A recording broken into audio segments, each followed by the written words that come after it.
क्या चीज़ें हैं जो कम सुविधा में भी हम उसको हम कर सकते हैं। बहुत सारे स्टार्टअप के वहाँ पे गुंजाइश थे, तो वहाँ पे हम देखे। पर चूँकि इज़राइल है वो बहुत समृद्ध कंट्री है और हर दृष्टि से, आर्थिक दृष्टि से भी बहुत संपन्न है। उनके पास सारे टेक्निकल रूप से टेक्निकली एडवांस उनके पास सारे इक्विपमेंट्स हैं। तो हमारा ये विषय था, हमको ये मालूम है कि हमारे पास जो है हमको उसी में सब चीज़ें अच्छी करनी है। तो मैं ऐसी चीज़ों को वहाँ देखना चाहती थी जिसको हम मेरे रायपुर नगर निगम से कनेक्ट करके उसका हम लाभ ले सकें। तो इसमें कुछ चीज़ें जो निकल के आई है, एकीकृत रियल टाइम प्रबंधन के लिए स्मार्ट सिटी प्लेटफॉर्म, और मतलब समय का प्रबंधन हम कैसे करें। अगर हम सफाई करा रहे हैं, कुछ कोई भी शहर को अच्छा बनाने का प्रयास कर रहे हैं, उसमें हमारा समय का प्रबंधन कैसा हो। हम एक जगह से कचरा निकाल रहे हैं, कहीं पे डाल टूट जा रही है, अगर उसको हम वहीं का वहीं छोड़ दे रहे हैं तो बस हमारा समय खराब हो रहा है। उसको तुरंत हम उसका प्रोसेसिंग भी कर लें। ये सब चीज़ें वहाँ इज़राइल में बहुत अच्छी थी, तो हमारा प्रयास रहेगा नगर निगम रायपुर में भी हम समय प्रबंधन को अच्छे से करें। दूसरा, जो पर्यावरण को कैसे अच्छा रखा जा सकता है, हमारा पूरा ध्यान है पर्यावरण की सुरक्षा करनी है, तो हमको अधिक से अधिक प्लांटेशन करना है। मगर उससे पहले भी हम ऐसे चीज़ों का उपयोग करें जिससे पर्यावरण को नुकसान कम हो, इसमें भी हमको ध्यान देना है। ये चीज़ें हम रायपुर में कर सकते हैं, कम खर्च में ये सब चीज़ें हम संपन्न कर सकते हैं।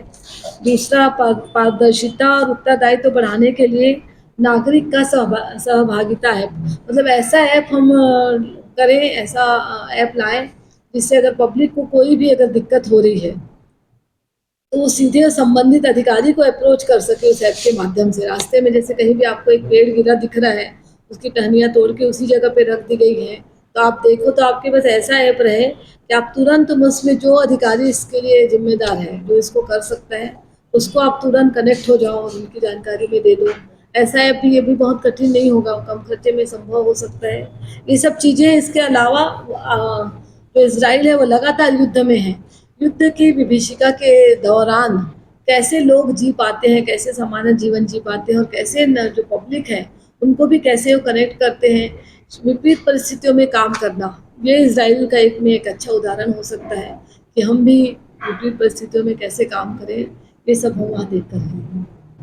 वहाँ के इजराइल का एक आध कोई खास मॉडल है जो रायपुर नगर निगम के जो लिए आप 2-3 बातें मैंने आपको बताई है, समय प्रबंधन वाला है, ऐप के माध्यम से नागरिकों को जोड़ना है, ये सब चीज़ें। और तीसरी जो चीज़ें बातें जो मुझे सबसे ज़्यादा मेरे में कॉन्फिडेंट लाई है कि वहाँ हम देखते हैं, वहाँ कभी भी युद्ध के माहौल हो जाते हैं। इवन जब हम घूम रहे थे, हमको लगातार हमको एक गाज़ा पट्टी ले जाया गया, वहाँ पर हमको बम की आवाज़ें सुनाई दे रही थी, और कभी भी वहाँ अलार्म बज जाता है और तो इनको सुरक्षित स्थान पर जाना पड़ता है। तो वहाँ के जो लोग हैं वो ऐसी परिस्थिति में जीते हैं, उसके बावजूद अच्छा करते हैं। ईश्वर की दया से हमको ऐसा कोई विषय नहीं है, हमारे पास हम सुरक्षित स्थान पर हैं, हमको कोई युद्ध का खतरा नहीं है। तो हम इतना पॉजिटिव चीज़ें अगर हमारे पास है तो हम उस सब चीज़ों को लेके अच्छा करें। आतंकवादियों का एक हमला हुआ था गाज़ा में, हमास हमला कर रहा था, मतलब एक ऐसा स्थान जहाँ पे एक म्यूजिकल कंसर्ट हो रहा था, वहाँ पे हजारों की संख्या में आतंकवादी आए और निर्दोष लोगों को लगातार गोली मार के उनको मार दिए। जो प्रत्यक्षदर्शी लोग थे, जो परिवारजन के जो एक आध लोग बच गए हैं। और तो सबसे पहले तो शुभकामनाएं आपके इजराइल दौरे की। इस विपरीत परिस्थिति में आप वहाँ का दौरा की, आपके अनुभव साझा करने, क्या अनुभव रहा? देखिए, ये थोड़ा मेरा दुस्साहसिक निर्णय ही था इजराइल जाने का, क्योंकि लगातार युद्ध की बातें वहाँ से आ रही थी, और इवन मेरे पति और मेरे बच्चों को भी थोड़ा लग रहा था कि युद्ध के माहौल में वहाँ जाना ठीक रहेगा कि नहीं। मगर चूंकि मीना चौबे को नहीं, वहाँ पे मेयर रायपुर बुलाया गया था, और बाकी चीज़ें मेरे लिए सेकेंडरी है। मेरे को लगा कि मुझे जाना चाहिए, नहीं तो छत्तीसगढ़ से एक मेयर को बुलाए हैं और छत्तीसगढ़ का प्रतिनिधित्व वहाँ होना चाहिए। अब एक्चुअली वो कार्यक्रम था वहाँ पे 17 से पहले, ये 17 से 19 जून को होने वाला था, म्यूनी वर्ल्ड कॉन्फ्रेंस 2025। फिर इसी दरमियान वॉर की स्थिति आ गई, इसलिए प्रोग्राम को आगे 15 से 17 जुलाई तक किया गया। और बहुत अच्छा दौरा था, बहुत कुछ सीखने को भी मिला, बहुत सारी संवेदनशील चीज़ें भी वहाँ देखने को मिली हैं। और जो हमारा दौरा था, प्रथम दिवस हमको जेरूसलम, जो बहुत ऐतिहासिक शहर है, पौराणिक शहर है, उसका भ्रमण करवाया गया। बहुत पुराना शहर है मगर बहुत सिस्टमेटिक है, बहुत साफ सुथरा, सुंदर, और बहुत सारी पुरानी चीज़ें उससे जुड़ी गई है। वहाँ एक होलोकास्ट म्यूजियम है जहाँ पे जर्मनी का वॉर हुआ था, उसकी सारी चीज़ें हमको वीडियो के माध्यम से दिखाई गई। और उसके बाद एक डेड सी है वहीं जेरूसलम के पास, वहाँ हमको ले जाया गया।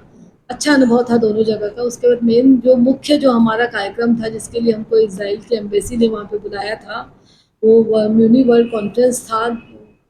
उसमें लगभग 150 से भी अधिक कंपनियां हैं, एक एक्सपो था वो, वहाँ पे 150 से भी अधिक कंपनियों का ने अपने प्रोडक्ट्स को अपने वहाँ लगाए थे, बता रहे थे। एक गांव था, इजराइल के लोग उसे गांव कहते हैं मगर वो पॉपुलेशन कम है इसलिए वो गांव कहलाएगा, हमारी भाषा में उसको एक सोसाइटी कह सकते हैं। उस सोसाइटी में एक बाप देख रहा था कि उसके बेटे को उसके आँख के सामने में किडनैप करके, जवान बेटे को किडनैप करके ले जाया गया हमास के जो आतंकवादी थे वो, और उनके जो 3 छोटे-छोटे बच्चे थे, एक बच्चा छोटा तो मुश्किल से साल भर का ही रहा होगा, सबको सामने में जिंदा जला दिया गया बम से। और छोटे बच्चों का जो घर हम देखे, उनके खिलौने रखे हैं वहाँ पे, उनके कपड़े रखे हैं, उनका दूध का बॉटल रखा है, ये सब चीज़ें मन को विचलित करती हैं। और बावजूद वो लोग अपना जीवन जी रहे हैं, सामान्य जीवन जी रहे हैं। तो ये एक बहुत हिम्मत का काम रहता है, एक इससे हमको सकारात्मक ऊर्जा भी मिलती है कि विपरीत परिस्थितियों में भी हमको काम करना है, सब चीज़ों का प्रबंधन करना है, सब चीज़ों का अच्छा करना है। तो ये सब बातें हैं जो इजराइल का मेरा अनुभव है।